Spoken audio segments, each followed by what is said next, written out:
Hola, ¿qué tal?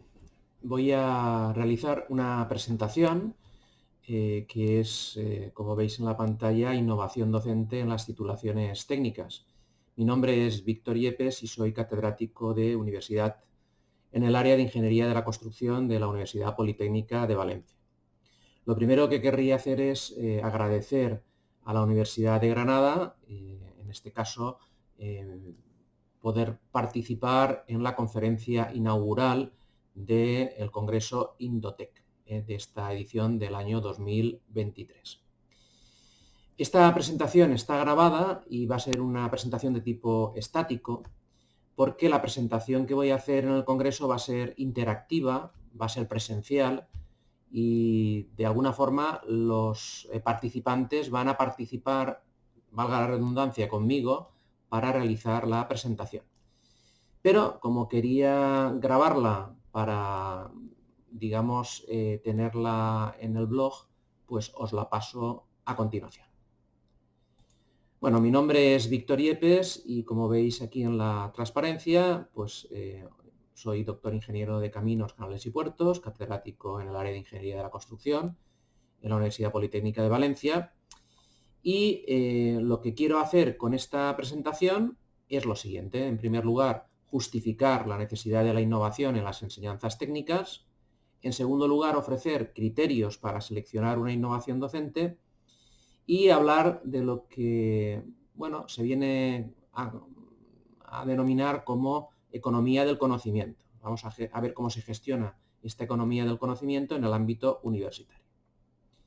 Y para ello he puesto estos contenidos que creo que pueden centrar bien la presentación.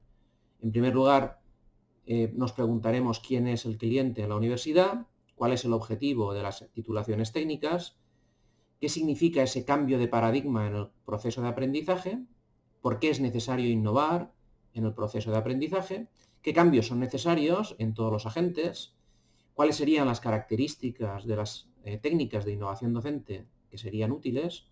Vamos a hablar de la economía del conocimiento, algunos ejemplos de técnicas de innovación docente y al final me reservo pues, un espacio para hablar de cómo he gestionado a nivel particular este tipo de técnicas. Es un caso muy particular el que voy a contar, pero igual os puede venir bien. Pues vamos a empezar con la primera pregunta. ¿Quién es el cliente de la universidad? Es decir, la universidad, ¿a quién tiene que satisfacer? Aquí tenéis algunas posibilidades. El concepto de cliente en el contexto de la universidad es un tema de debate y puede variar según la perspectiva. En términos generales, hay varias partes interesadas y cada una de ellas puede considerarse de alguna manera como un tipo de cliente de la universidad. Así podríamos tener los estudiantes, que son una parte fundamental del sistema universitario y a menudo se considera como los principales beneficiarios de la educación superior. La universidad proporciona servicios educativos y recursos para ayudar a los estudiantes a alcanzar sus objetivos académicos y profesionales. También podríamos pensar que son los padres y los familiares. En muchos casos, estos padres y familiares de los estudiantes también pueden considerarse como clientes de la universidad, pues a menudo desempeñan un papel importante en la toma de decisiones relacionadas con la educación de sus hijos, como la inversión financiera o el apoyo emocional. Otros pensarán que los clientes son los empleadores, es decir, las empresas. Las universidades pueden considerar a las empresas como clientes en el sentido de que estos empleadores contratan a los graduados de la universidad y esperan que estén bien preparados en los roles laborales. También podría pensarse que son los gobiernos y los patrocinadores, es decir, las instituciones universitarias a menudo reciben financiación y apoyo de gobiernos u otros patrocinadores. Estos entes podrían considerarse clientes en el sentido de que esperan que la universidad cumpla con ciertos estándares y metas y proporcionan de esa forma recursos financieros para ello. Podríamos pensar que es la comunidad local. Las universidades pueden ser consideradas parte de la comunidad local y como tal pueden tener un compromiso con esta comunidad. La comunidad local puede considerarse cliente en el sentido de que espera que la universidad contribuya al bienestar y al desarrollo, en este caso, de la región. Es importante recordar que la relación entre la universidad y sus clientes es compleja y tiene muchas facetas. No todos los intereses de estas partes coinciden y las universidades a menudo deben equilibrar las expectativas y necesidades de diversas partes interesadas para cumplir con su misión educativa e investigación. A los alumnos en clase un día les pregunté qué pensaban sobre el tema y me dijeron que eran ellos, los estudiantes, los clientes de la universidad, es decir, que la universidad tenía que volcarse absolutamente con ellos para cumplir con sus expectativas y necesidades. Yo les comenté un caso concreto. Imaginaros que pues tienen que operar a un familiar vuestro a corazón abierto, tiene que haber un cirujano. Este cirujano se tiene que formar o se ha formado en una universidad. Fijémonos en este detalle. ¿Quién sería el cliente? Probablemente la universidad lo que hace es transformar a los estudiantes en profesionales que sean capaces de dar un servicio a la sociedad. En este sentido, la sociedad probablemente sea el cliente último al cual tiene que servir, en este caso, una universidad. En fin, dejo el tema a vuestro debate interno para que lo penséis. ¿Y cuál sería el objetivo de las titulaciones técnicas? Ingenierías, arquitectura, etcétera. Bueno, podríamos pensar que el objetivo de las titulaciones técnicas es proporcionar a los estudiantes conocimientos, habilidades, competencias necesarias para ingresar en una carrera o en un campo profesional específico que requiere una formación técnica y práctica. Estas titulaciones están diseñadas para preparar a los estudiantes para roles específicos en industrias técnicas, científicas o tecnológicas. Y su enfoque principal es la aplicabilidad práctica de los conocimientos adquiridos. Los objetivos específicos de las titulaciones técnicas incluirían preparar para el empleo. El objetivo principal de muchas titulaciones técnicas es formar a los estudiantes para que estén listos para ingresar en el mercado laboral en campos técnicos específicos. Esto implica proporcionar conocimientos teóricos y prácticos relevantes, así como desarrollar habilidades prácticas que son directamente aplicables en el entorno laboral. También sería fomentar la especialización. Las titulaciones técnicas a menudo permiten a los estudiantes especializarse en áreas concretas, lo que les brinda una ventaja competitiva en el mercado laboral. Estas titulaciones se centran en la adquisición de habilidades y conocimientos específicos para una profesión o una industria particular. También deberían promover la resolución de problemas. Los programas técnicos suelen fomentar la capacidad de los estudiantes para abordar y resolver problemas reales en sus campos respectivos. Esto incluye la aplicación de conocimientos teóricos para resolver desafíos prácticos y mejorar procesos. También debería facilitar la adaptación a la evolución tecnológica. En campos técnicos, la tecnología y las prácticas pueden evolucionar rápidamente. Las titulaciones técnicas tienen como objetivo mantener a los estudiantes al tanto de las últimas tendencias y tecnologías, lo que les permite adaptarse y prosperar en un entorno en constante cambio. Y además, no se nos debe olvidar que deberían promover la ética y la responsabilidad profesional. Las titulaciones técnicas también tienen que incluir la enseñanza de estándares éticos y responsabilidad profesional en el ejercicio de sus respectivas profesiones. Esto es esencial para garantizar que los graduados actúen de manera ética y responsable.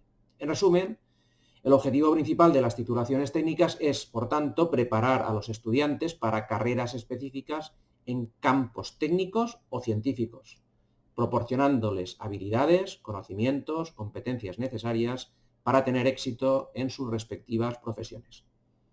Estas titulaciones a menudo se centran en la aplicabilidad práctica de la educación y la preparación para el mundo laboral. Pues bien, todo ha cambiado. El mundo, como podéis ver, está cambiando de forma acelerada y esto afecta al proceso de aprendizaje. Un cambio de paradigma en el proceso de aprendizaje implica una transformación fundamental en la forma que concebimos, diseñamos y llevamos a cabo la educación. Tradicionalmente, el modelo de enseñanza se ha basado en una estructura de educación centrada en el profesor, donde la información se transmite de manera unidireccional y los estudiantes son principalmente receptores pasivos del conocimiento. Sin embargo, en los últimos años ha habido un cambio significativo hacia un enfoque centrado en el estudiante y en el aprendizaje activo. Digamos que en la imagen que tenéis en la pantalla, pues vemos ese cambio de paradigma. Además, hoy en día, como vemos en esta transparencia, el alumno cuenta con más recursos que simplemente el profesor. Puede nutrirse de la propia clase, es decir, va a aprender con sus colegas, con sus compañeros, de la comunidad educativa, en este caso de la universidad, de Internet, de expertos que vengan a contar algún tema concreto al aula, de bibliotecas, incluso de otras escuelas y organizaciones. ¿Y cuáles serían esos aspectos clave en el cambio de paradigma? Pues aquí tenemos algunos de ellos. De pasivo a activo. En el paradigma tradicional, los estudiantes eran principalmente receptores pasivos de información. En este nuevo paradigma se promueve un aprendizaje activo, donde los estudiantes son participantes activos en el proceso de adquisición de conocimientos. Esto implica actividades como discusiones, resolución de problemas, proyectos, colaboración. Otro aspecto clave es pasar de la memorización a la comprensión. En el modelo tradicional, la memorización de datos y hechos era prioritaria, y en el nuevo paradigma se valora la comprensión profunda de los conceptos, la capacidad de aplicar el conocimiento en situaciones reales y el desarrollo de habilidades críticas y de resolución de problemas. Otro aspecto es pasar de un contenido estático a habilidades que sean transferibles. Antes, el enfoque estaba en transmitir un contenido específico. En el nuevo paradigma se da prioridad al desarrollo de habilidades transferibles que los estudiantes pueden aplicar a diversos contextos y a lo largo de su vida profesional. También pasamos de la uniformidad a la personalización. El modelo tradicional trataba a los estudiantes de manera uniforme, mientras que el nuevo paradigma buscaría la personalización en el aprendizaje.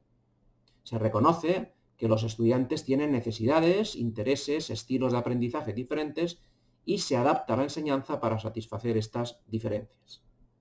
Otro aspecto sería pasar de la evaluación cuantitativa a la evaluación cualitativa. Antes la evaluación se centraba en calificaciones numéricas y pruebas estandarizadas.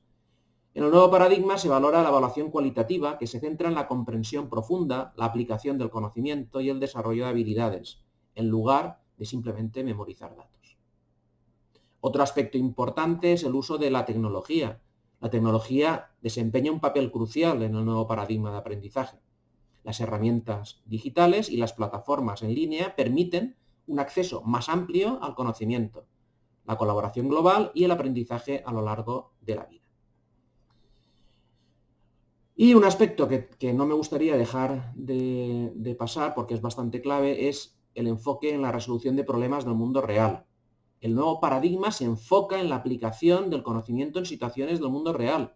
Se alienta a los estudiantes a abordar problemas y desafíos reales, lo que fomenta la relevancia y la aplicación práctica del aprendizaje. En resumen, el cambio de paradigma en el proceso de aprendizaje representa una transformación fundamental en la forma en que concebimos la educación. Se aleja de un modelo unidireccional y memorístico hacia un enfoque centrado en el estudiante, el aprendizaje activo, la comprensión profunda, la personalización y el desarrollo de habilidades relevantes para la vida. Este enfoque tiene como objetivo preparar a los estudiantes para tener éxito en un mundo de constante cambio y en una economía basada en el conocimiento. Bien, todos hemos pasado en estos últimos años por una transformación que en el caso de las universidades ha pasado por el proceso de Bolonia. Todos sabemos que este proceso ha supuesto un cambio en las titulaciones. En este momento hay una estructura en Europa común de ciclos, un sistema común de créditos, lo cual facilita el reconocimiento entre los distintos países, la movilidad, la internacionalización. es un proceso de aseguramiento de calidad, es decir, de mejora continua, con una dimensión social de primer nivel.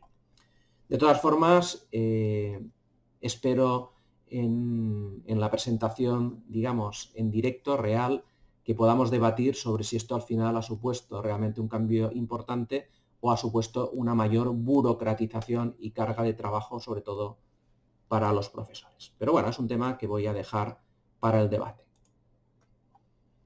Pues bien, parece claro que tengamos que innovar, pero ¿innovar para qué? A veces uno cae en la tentación de pensar que, bueno, como dice Giuseppe Tomasi di Lampedusa, ¿no? Dice, si queremos que todo siga como está, es necesario que todo cambie, ¿eh? El gatopardismo. A veces, para seguir igual, pues vamos a cambiar todo y seguiremos haciendo lo mismo. Bueno, ¿por qué es necesario innovar en las titulaciones técnicas? Pues fundamentalmente porque ha habido un cambio. Ha cambiado el profesor, el estudiante, la sociedad, la tecnología. Hay retos brutales como el reto climático, el reto demográfico, el reto sanitario. Las necesidades humanas están cambiando, la complejidad de los problemas crecen, la propia universidad cambia, los medios de comunicación. Y aquí he querido poner en la imagen un cisne negro, la teoría del cisne negro famosa, que, bueno, todo el mundo pensaba hasta hace bien poco que los cisnes eran blancos, ¿no? Ver un cisne negro es algo muy raro y poco común.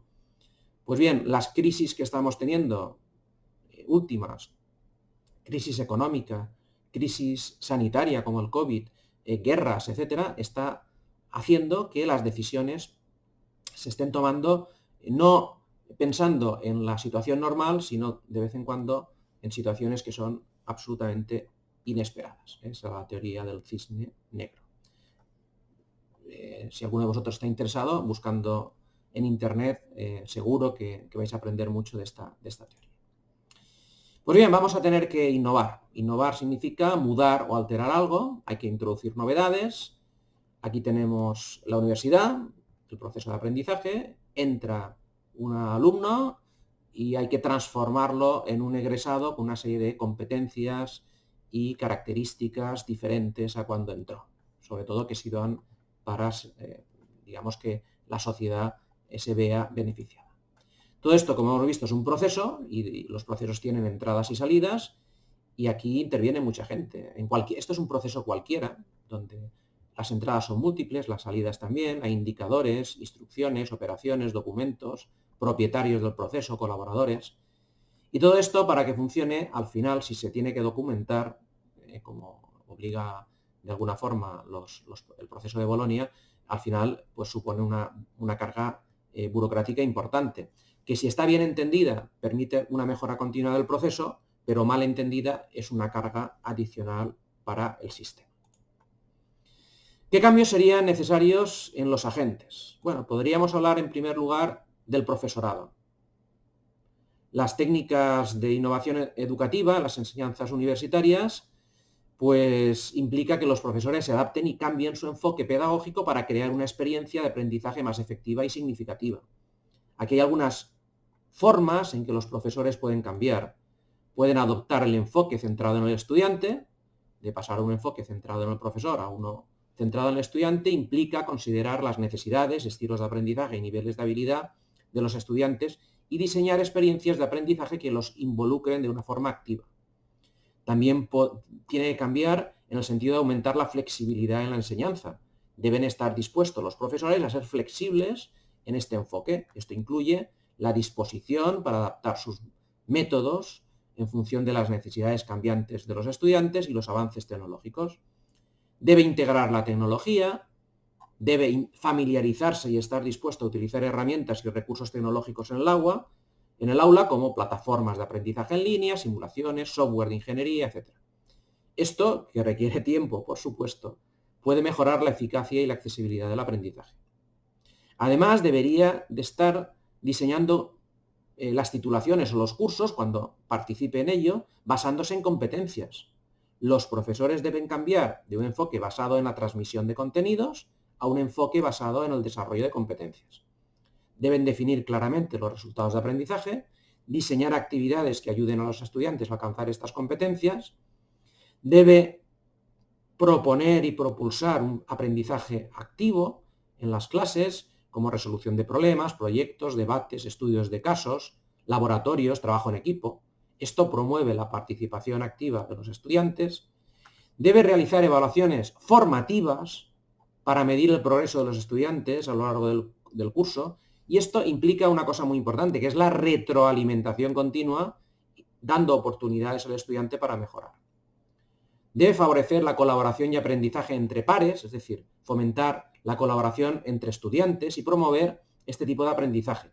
Proyectos grupales, discusiones pueden ser útiles en este propósito.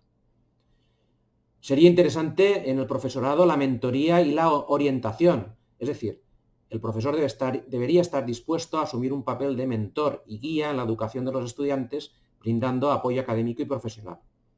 Además, los profesores deberían promover el aprendizaje a lo largo de la vida, es decir, promover la mentalidad de un aprendizaje continuo y modelar el compromiso con la actualización constante de conocimientos y habilidades. Y debe estar dispuesto a la evaluación y a la mejora continua, es decir, deben de estar abiertos a la retroalimentación de los estudiantes y a la evaluación de la propia enseñanza. Esto les permitirá ajustar y mejorar sus enfoques a lo largo del tiempo. Pero no todos los profesores están muy dispuestos a que los alumnos o a que otros profesores les evalúen. De esto podríamos hablar largo y tendido. Por tanto, el cambio en la enseñanza de las disciplinas de ingeniería requiere adaptación, compromiso, un enfoque centrado en la mejora constante. Los profesores que adoptan técnicas de innovación educativa pueden mejorar significativamente la calidad de la educación en ingeniería y preparar a los estudiantes para tener mayor éxito en un mundo totalmente cambiante. Pero también tendrían que haber cambios en los estudiantes. Los estudiantes desempeñan un papel importante en la adaptación a las técnicas educativas. Aquí hay algunas formas.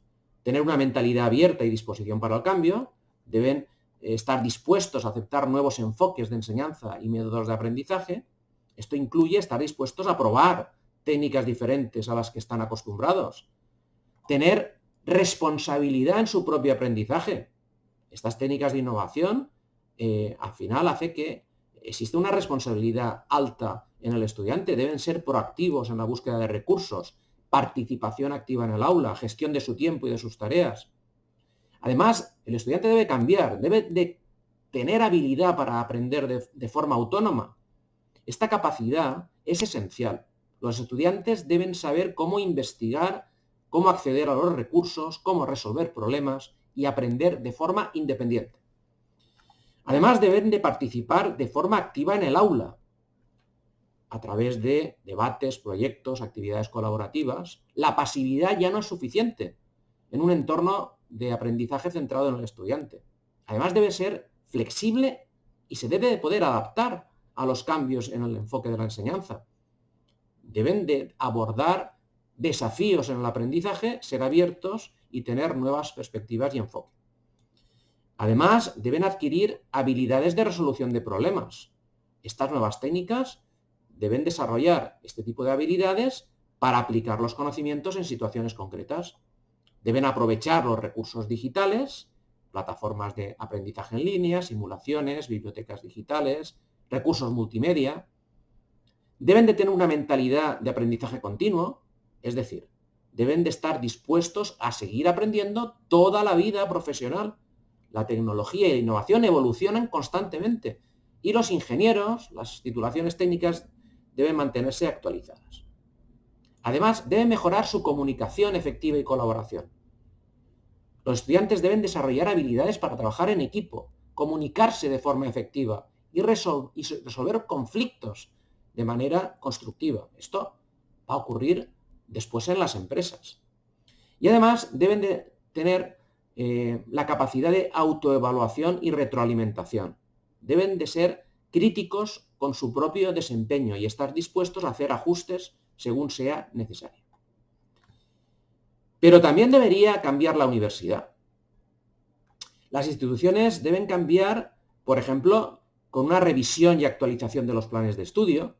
Ello implica la revisión regular de los programas académicos para que se incluya contenido relevante y actualizado.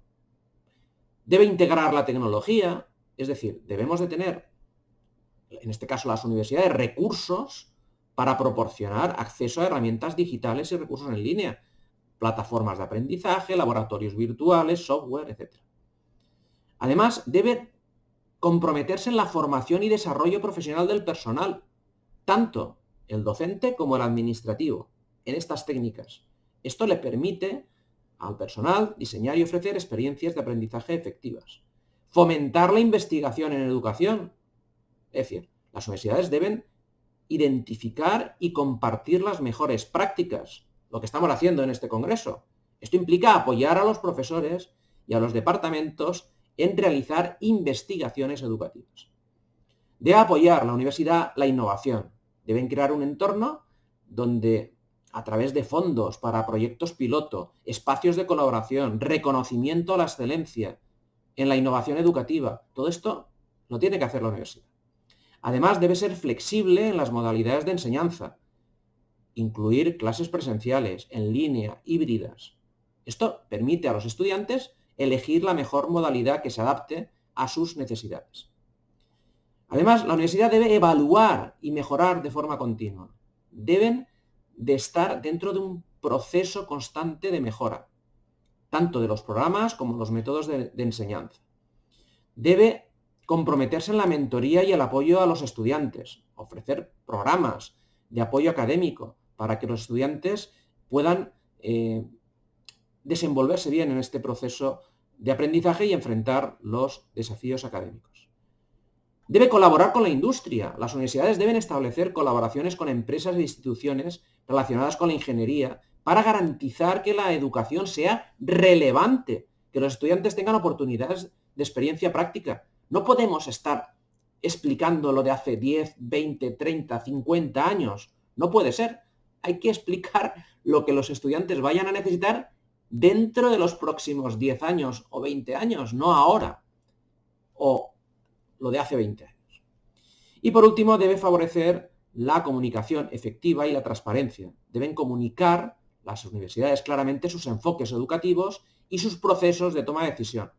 La transparencia dentro de la universidad es importante para involucrar a todas las partes interesadas y construir confianza. Pero, ¿qué características? Hemos hablado mucho de las técnicas de innovación docente, pero ¿qué características deberíamos tener dentro de estas técnicas? Lo primero, vamos a hablar del miedo al cambio. Muchos profesores, incluso alumnos, no están dispuestos a cambiar. Estas técnicas de innovación docente pueden ser un obstáculo para su adopción efectiva si existe este miedo. Los profesores, por ejemplo, pueden temer varias cosas al considerar la implementación de nuevas técnicas. Por ejemplo, falta de familiaridad. Adoptar técnicas de innovación a menudo implica aprender a usar nuevas técnicas, nuevas herramientas, nuevos enfoques, que son desconocidos. El miedo proviene de la incertidumbre y falta de confianza en su capacidad para aprender y aplicar estas nuevas habilidades. Además, hace falta tiempo y esfuerzo. La adopción de estas técnicas requiere una inversión significativa de tiempo y esfuerzo en la preparación de materiales, capacitación, adaptación de currículos. Algunos profesores pueden temer que esto les sobrecargue.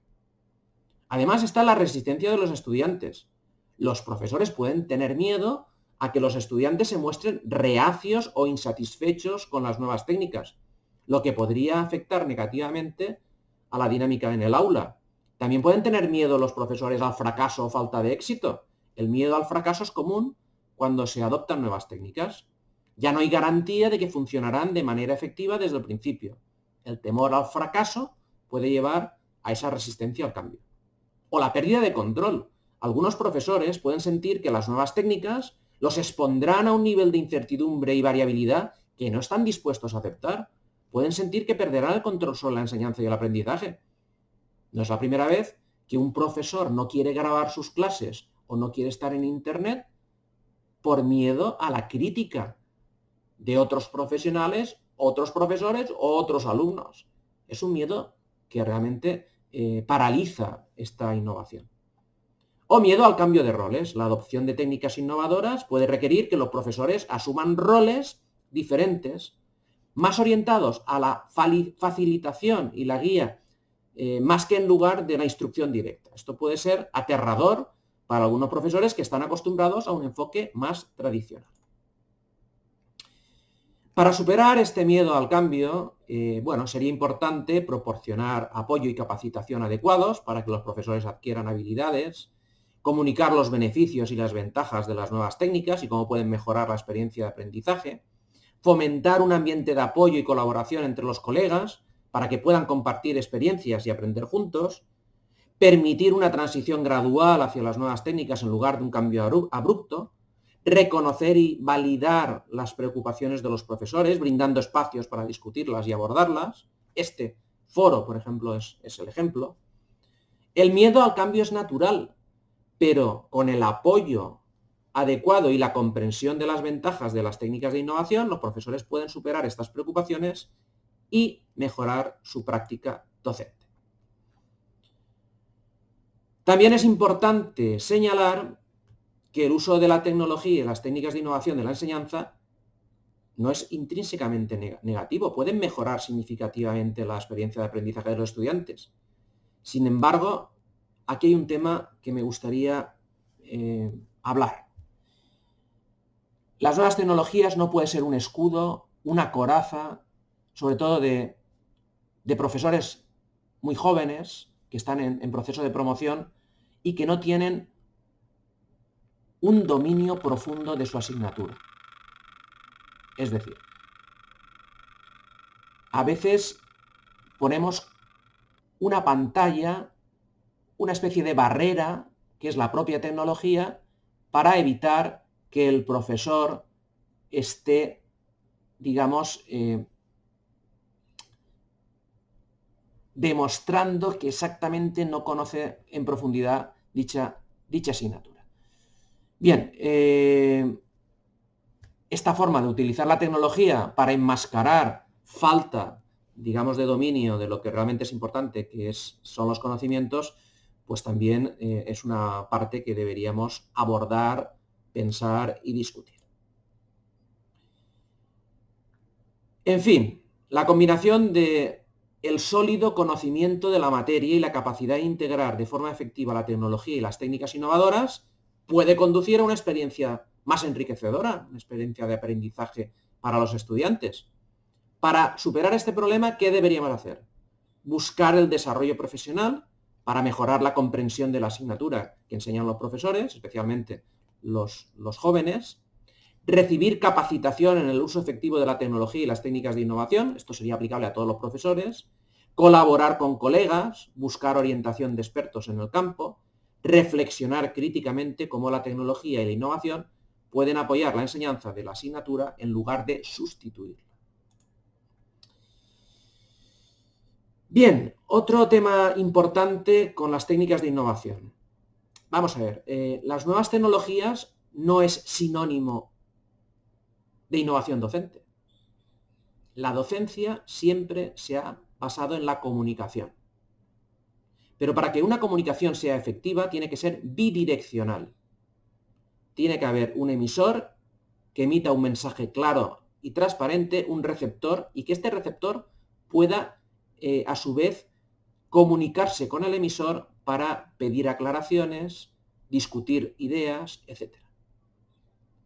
Por tanto, no hay que confundir las técnicas de innovación docente con las nuevas tecnologías. ¿De acuerdo?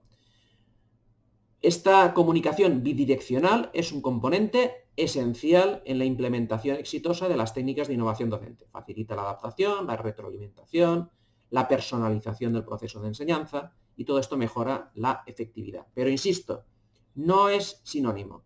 Si bien muchas técnicas de innovación docente se basan en nuevas tecnologías, una nueva tecnología no es una técnica de innovación docente sin más. Y luego está la medición y mejora continua.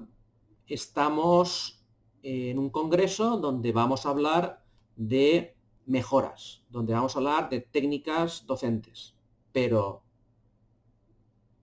No podemos sin más aplicar una nueva técnica docente y no evaluar si estamos haciéndolo mejor o peor. Las técnicas estadísticas desempeñan un papel fundamental en la medición de la mejora continua. Permiten analizar de forma objetiva y cuantitativa el impacto de la innovación. Aquí tenéis algunas de las técnicas estadísticas más utilizadas en este contexto. Y a modo de ejemplo, no se puede simplemente hacer una encuesta a los alumnos y decir que el 35% está de acuerdo, el 25% no está de acuerdo y el resto no dice nada. No se trata de simplemente hacer este tipo de estadísticas sencillas. Se trata de buscar dentro de la estadística herramientas sólidas, científicas, que permitan avalar si una nueva innovación docente ha funcionado o no y cuáles son las causas de que funcione o no funcione. Bien, este tema yo creo que es importante y a veces los profesores, con toda la buena intención del mundo, intentamos aplicar estas técnicas nuevas, pero no hemos medido ni hemos analizado qué es lo que ha pasado con ellas. Además, muchas veces, y esto lo vamos a ver ahora a continuación, el gran problema que tenemos los profesores es que no tenemos de todo el tiempo del mundo para comunicar todo el conocimiento de una asignatura. Hay que aplicar lo que se conoce como economía del conocimiento. Es decir, hay que priorizar y jerarquizar todos los conocimientos que hay en una asignatura, reducir al mínimo aquellos que no sean prioritarios, eliminar lo que ya es antiguo o no aporta valor añadido y sobre todo, y aquí viene la labor del profesor, seleccionar muy bien los contenidos. Estamos hablando de la economía del conocimiento. Bien, aquí tenéis algunas ideas. La aplicación de la economía del conocimiento a la docencia y las asignaturas implica aprovechar la información y el conocimiento de forma eficiente y efectiva. Aquí hay algunas estrategias, por ejemplo, aprovechar la tecnología, utilizar herramientas tecnológicas, plataformas de aprendizaje, software, etc. El aprendizaje personalizado, tratar de adaptar la enseñanza a las necesidades individuales, recopilar y analizar datos sobre el rendimiento y la participación de los estudiantes, enfocarse en habilidades clave, no se trata de transmitir toda la información, sino en desarrollar habilidades críticas, resolución de problemas, pensamiento crítico, comunicación efectiva, hacer un aprendizaje colaborativo entre estudiantes, realizar por parte del profesor una actualización constante en vuestro campo, no solamente en vuestro campo, sino en el ámbito de la pedagogía. Es decir, que el profesor es un profesional de la enseñanza. No solamente tiene que saber de su asignatura, tiene que saber comunicar, enseñar, tiene que saber temas que tienen que ver con ámbitos pedagógicos.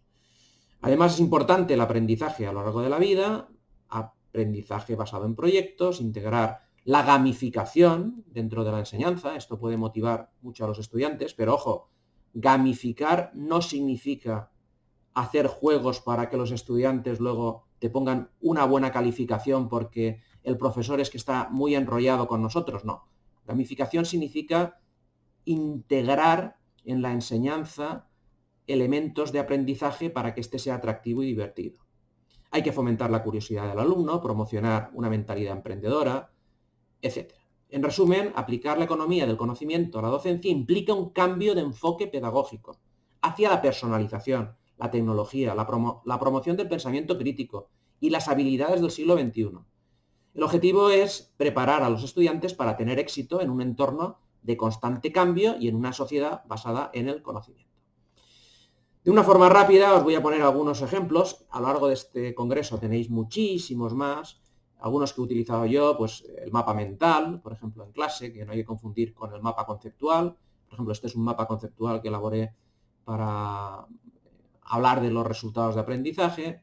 Podemos tener técnicas, por ejemplo, la 635 de brainwriting para desarrollar una tormenta de ideas, o el Scamper. Son temas que tienen que ver con innovación. O el pensamiento lateral, con 6 sombreros para pensar. Esto lo utilizo yo en clase sobre todo en una asignatura que es de innovación y emprendimiento, para resolver problemas complicados y difíciles, que se parece un juego, pero realmente están desarrollando de forma colaborativa un problema determinado. Bien, y para terminar voy a explicar brevemente cuál ha sido mi hoja de ruta. ¿Qué es lo que he hecho yo? Bueno, pues aquí tenéis algunas de las cosas que he hecho. Todo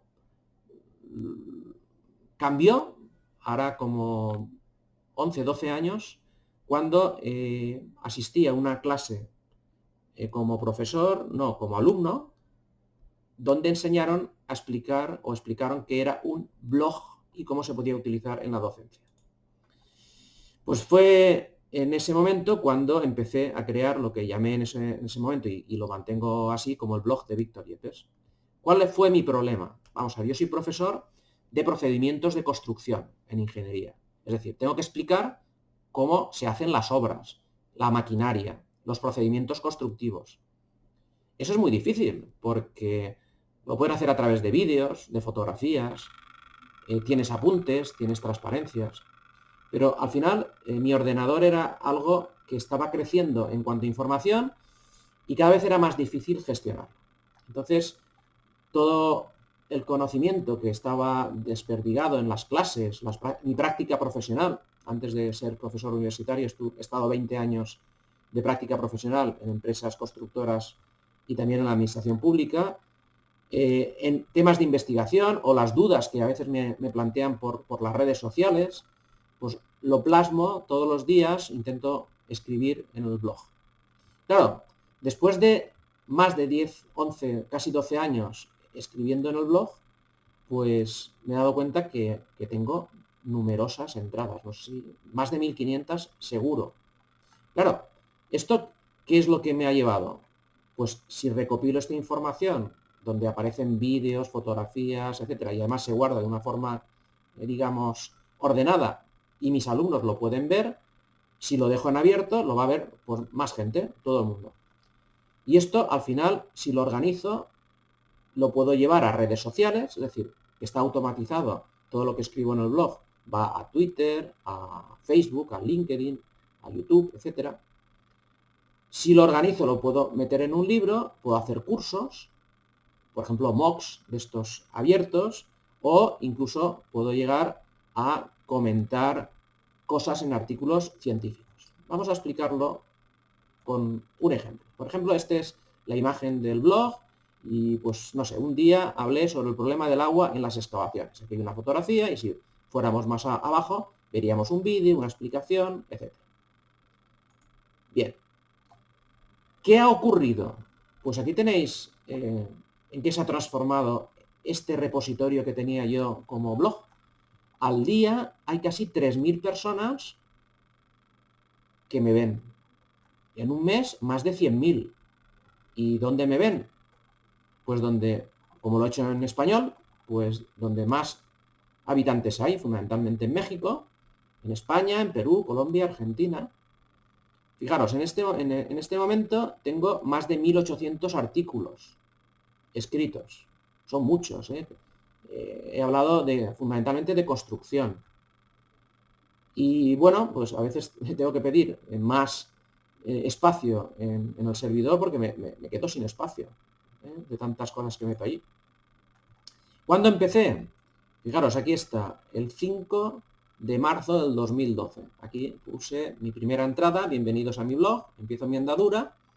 Lo primero que hice fue hablar del uso de Polimedia como herramienta docente y a partir de ahí empecé a publicar.